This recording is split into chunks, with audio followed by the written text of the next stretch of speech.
After one too many disheartening rides on the subway, watching people completely absorbed in their iPhones and disconnected from what is going on around them, I became curious as to how I could protest or shed light on the issue.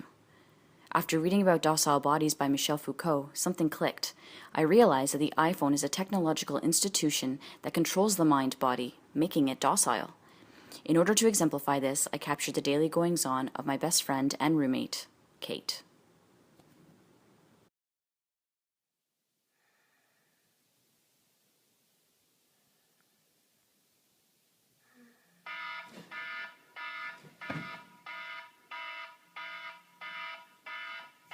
The iPhone is Kate's primary connection to the world. It contains her schedule, it's a source of music, and it functions as an alarm clock. She can talk and text on it endlessly. After all, it is a phone too. Constantly plugged in, Kate practices yoga and deep meditation in the morning. She simultaneously exercises, listens to her iTunes, and pretends not to wait for a text message from her date with Robert last night. Wherever Kate goes, her iPhone goes with her. Sometimes she is so consumed by it that she forgets about what her body is doing.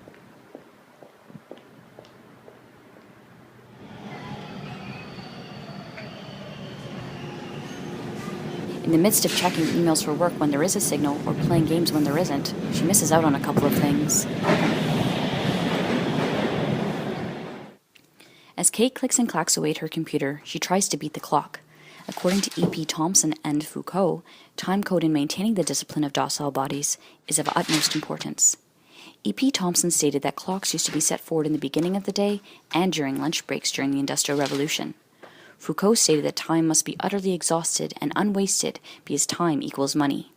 Despite computer and iPhone devices built to optimize time, modern-day workers like Kate still continue to chase it. During lunch break, otherwise known as time of rest or idle time, Kate eats lunch in her workspace. She can't pull herself away from her desk most times, and she spends the better part of lunch logging her diet into an application on her iPhone.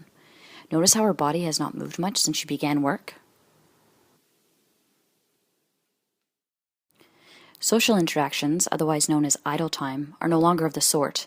Kate still manages her work schedule, receives work-related phone calls, and checks for text messages from Robert while simultaneously catching up with her best friend Jen. Sort of. Kate cooks dinner through the recipe suggested in her diet app in her iPhone. Sometimes she gets so lost in her screen, she forgets about the task at hand.